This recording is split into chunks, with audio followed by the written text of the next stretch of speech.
तीन बहनों की लालची भाभी। करिश्मा, रेशमा और मनीषा तीन बहनें हैं। उनका एक भाई भी है, मयंक। मयंक अपनी बहनों को बहुत प्यार करता है, लेकिन मयंक की पत्नी सविता इस मामले में मयंक से बिल्कुल ही अलग है। वो अपनी ननदों का जितना बुरा कर सकती है उतना बुरा करती ही रहती है और अपनी ननदों पर हुक्म भी चलाती है। करिश्मा, करिश्मा, तुमने अभी तक नाश्ता नहीं बनाया? तुम्हारे भैया को ऑफिस जाने में देर हो रही है। हाँ भाभी, बस अभी बनाती हूँ। करिश्मा, तुम ये ढीलापन छोड़ दो। कल को पराए घर जाना है। वहाँ अगर तुम इस तरह से काम करोगी तो लोग क्या कहेंगे कि माँ ने और भाभी ने कुछ सिखाया नहीं। और तुम्हारी दोनों बहनें कहाँ हैं? अब रेशमा मार्केट गई है और मनीषा सो रही है।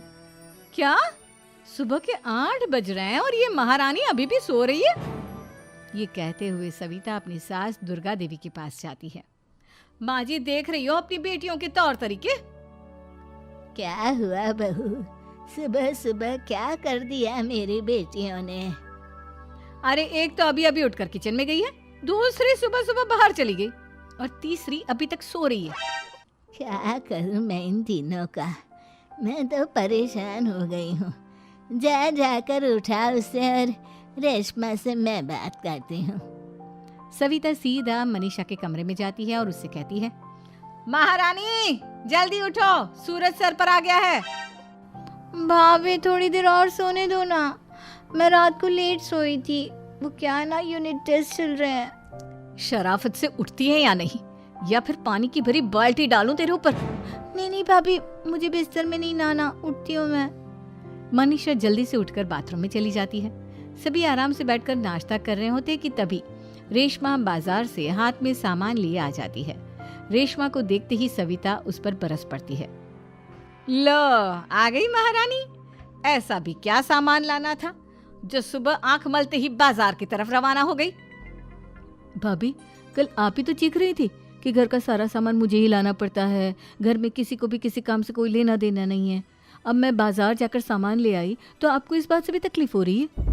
देख रही हो माँ जी, अपनी बेटी की जुबान कैंची से भी तेज चलती है।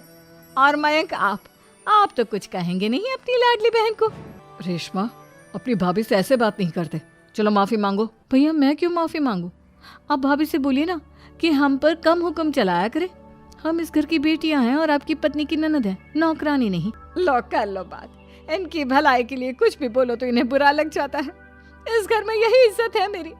देख लो माँ जी, आपकी बेटी किस लहजे में मुझसे बात कर रही है। सविता वहां से चली जाती है। मयंक को बहुत गुस्सा आता है, वो भी वहां से चला जाता है। फिर करिश्मा रेशमा को समझाती है। रेशमा, तुम्हें भाभी से माफी मांग लेनी चाहिए थी ना। लेकिन दीदी, मैंने कुछ किया ही नहीं, तो मैं माफी क्यों मांगू? हाँ करिश्मा दीदी, रेशमा दीदी जैसे ही घर में आई भाभी ही उन पर चिल्ला रही थी। हाँ, मैं मानती हूँ कि गलती भाभी की थी। मैं तो इसलिए बोल रही हूँ कि भाभी ने माँ को तो पूरी तरह अपने वश में कर लिया है। वो हमारी बात सुनती ही नहीं। मयंक भैया हमारे लिए हमेशा खड़े रहते हैं, इसलिए उनकी बात का मान तो तुम्हें रखना चाहिए था ना। कोई फायदा नहीं दीदी, कुछ दिनों की बात और है, भाभी उन्हें भी हमारे खिलाफ भड़का देंगी। फिर वो भी माँ की तरह हमारी किसी बात का विश्वास नहीं करेंगे। इसी तरह सविता अपनी तीनों ननदों को किसी न किसी बात पर परेशान करती रहती थी। एक दिन मयंक अपनी तीनों बहनों के लिए गिफ्ट लाया।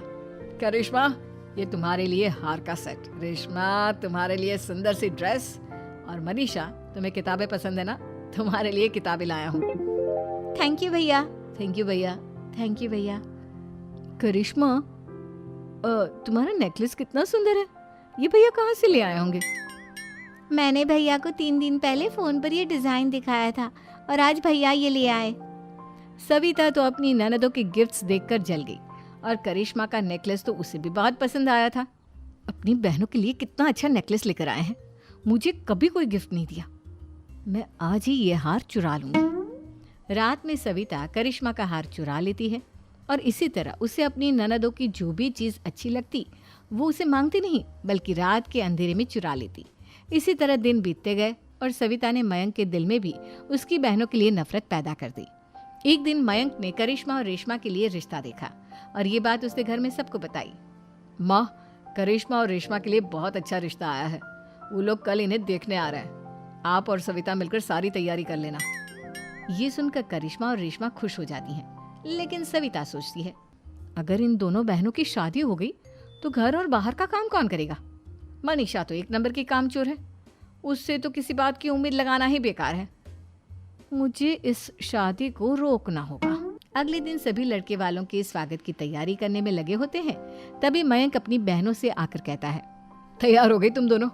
देखो दोनों लड़के बहुत अच्छे हैं, मैं कोई कसर नहीं छोड़ना चाहता, इसलिए तुम उनके सामने अच्छे से बिहेव करना और अपनी भाभी से लड़ने मत लग जाना। करिश्मा, तुम वो नेकलेस पहन लो ना जो मैं तुम्हारे लिए लाया था। भैया मैं बहुत देर से वो नेकलेस ढूंढ रही हूँ, लेकिन मुझे मिल ही नहीं रहा। क्या तुमने नेकलेस खो दिया? तुम्हें पता भी है वो कितना महंगा था? तुम कोई काम ढंग से नहीं कर सकती। मयंक गुस्से में वहां से चला जाता है। थोड़ी देर बाद लड़के वाले भी आ जाते हैं। वो दोनों बहनों को पसंद कर लेते हैं और रिश्ता पक्का हो जाता है। लेकिन सविता के दिमाग में तो कुछ और ही खिचड़ी पक रही थी। वो पंडित जी के पास करिश्मा की कुंडली लेकर जाती है और उन्हें पैसे देकर करिश्मा की कुंडली बदलवा देती है। जब लड़के वालों के पास करिश्मा की कुंडली जाती है तो वो दुर्गा को फोन करते हैं। बहन जी, हमने करिश्मा की कुंडली अपने पंडित जी को दिखाई थी। आपकी बेटी की कुंडली नहीं बल्कि दोषों का पिटारा है। देखिए, मैं और मेरे पति इन सब बातों में बहुत विश्वास करते हैं, इसलिए हम आपकी बेटी से अपने बेटे की शादी नहीं करा सकते। इस तरह करिश्मा का रिश्ता टूट जाता है और सभी घर वालों को बहुत दुख होता है।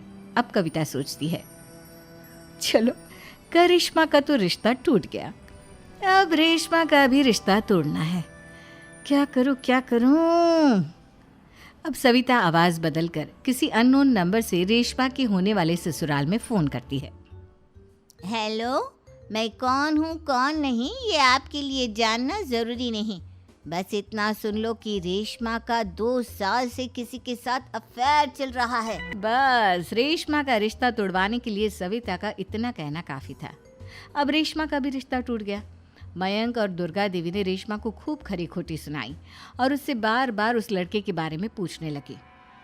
आप दोनों मुझे क्यों परेशान कर रहे हो? अरे कोई लड़का होगा मेरी लाइफ में तो मैं बताऊंगी ना, जब कोई है ही नहीं तो कहाँ से लाऊं मैं कोई लड़का? तो तेरे होने वाले ससुराल वालों को फोन किसने किया था? माँ मैं नहीं जानती किसने फोन किया था, मैं सच कह रही हूँ। मैं तो पहले ही कह रही थी इसकी लगाम खींच कर रखो, लेकिन मेरी सुनता ही कौन है। आप चुप रहिए भाभी, ये सब आपका ही किया धरा है। अब तीनों बहनों को विश्वास हो जाता है कि ये सब उनकी भाभी ही कर रही है। तीनों बहनें अपनी भाभी को सबक सिखाने के लिए एक वकील कर लेती है और घर में हिस्सा मांगना। देखो भैया, माँ बाप की जायदाद में जितना बेटों का हक होता है उतना ही बेटियों का, इसलिए इस घर के 4 हिस्से होंगे और हमें अपना हिस्सा चाहिए। मैंने तुम्हारे लिए क्या क्या नहीं किया और तुम इस घर में हिस्सा मांग रही हो?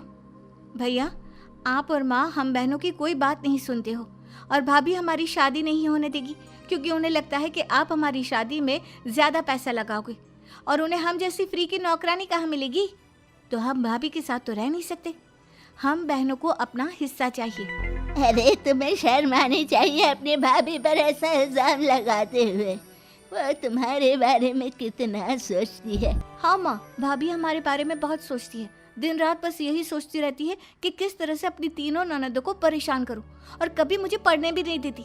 दोनों बहनों का रिश्ता भी तो इन्होंने ही तोड़वाया है और रात में हमारे कमरे में आकर हमारी चीजें भी चुराती हैं। इसी तरह सविता की तीनों ननदें अपनी बात पर अड़ी रही। अब कोर्ट में तारीख भी शुरू हो गई। जब सविता को लगा कि उसकी तीनों ननद इतनी आसानी से नहीं मानने वाली, तो उसने अपने पति और सास को सारी सच्चाई बता दी और अपनी तीनों ननद से माफी मांगी। मयंक और दुर्गा को भी अपनी गलती का एहसास हो गया। अब सविता खुद करिश्मा और रेशमा के लिए अच्छा रिश्ता ढूंढती है और उनकी शादी करवाती है।